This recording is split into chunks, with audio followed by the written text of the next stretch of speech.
السلام علیکم. آج کا ہمارا موضوع ہے امیر عبد الرحمان ثانی، قرطبہ کے چوتھے امیر، اور ان کا دور حکومت ہے 822 سے 852. تو 822 سال میں عبد الرحمان ثانی قرطبہ کے چوتھے امیر مقرر ہوتے ہیں. اپنے اقتدار کو سنبھالتے ہی ان کو اپنے ملک کے اندر، اپنے سلطنت کے اندر کئی سارے بغاوتوں کو رفع دفع کرنا پڑا. سب سے پہلے سال 822 میں آسٹوریا کے راجا الفونسو ثانی کے جو متقدین تھے، جو ان کے ماتحت میں جو عیسائی تھے، ان لوگوں نے بغاوت کی.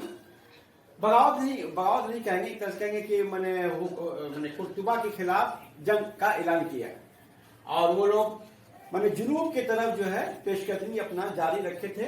لیکن عبد الرحمان ثانی نے کسی طرح سے الفونسو ثانی کے حملے کو تتر بتر کیا، اور اس کے جنوب کی طرف پیش قدمی کو اس نے روک دیا.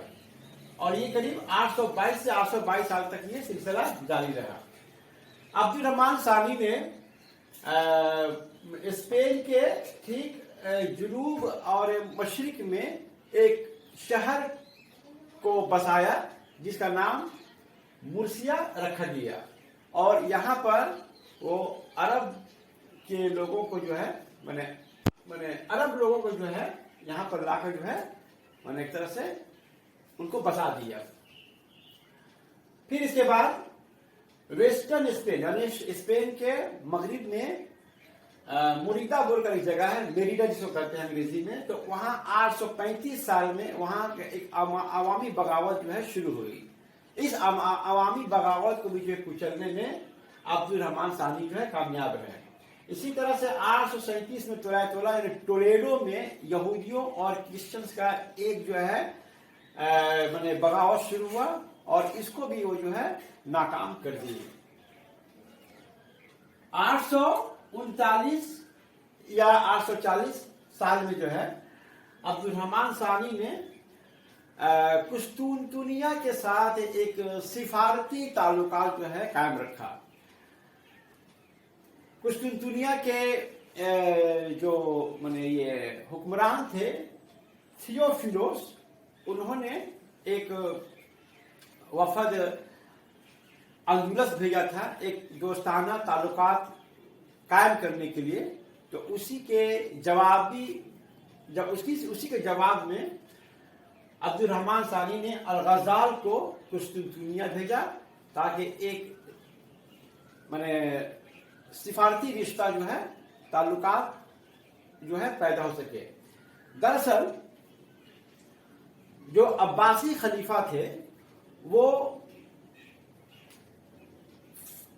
شمال میں جو فرانس راجا شارلیمان تھے اس کے ساتھ ان کا بہت سانٹ گانٹ تھا، ان کے ساتھ ایک اچھا دوستانہ تعلقات تھا، اور ان کو وہ تحائف نذرانہ وہ اس کو بھیجتے، ادھر سے ادھر آتا، ایک باہمی تحائف اور نذرانہ کا دور چلتا رہا. پیچھے اس کا مقصد یہ تھا کہ کسی طرح سے جو فرینکش فورس اندلس میں حملہ کرتے رہے اور یہاں کے امیر کو پریشان کرتے رہے. عباسی خلیفہ معیہ خاندان کے چونکہ یہاں پر حکومت تھی، اس لیے وہ اس کے ہمیشہ دشمن رہے ہیں. دوسری بات یہ ہے کہ عباسی خلیفہ جو المامون تھے، ان کے زمانے میں اناطولیہ پر ان کی فوج نے 830 سال میں حملہ کر دیا. اس وقت بازنطینی حکمران تھیوفیلوس تھے، وہ اس لشکر کا مقابلہ کیے لیکن اس میں ان کی شکست ہو گئی.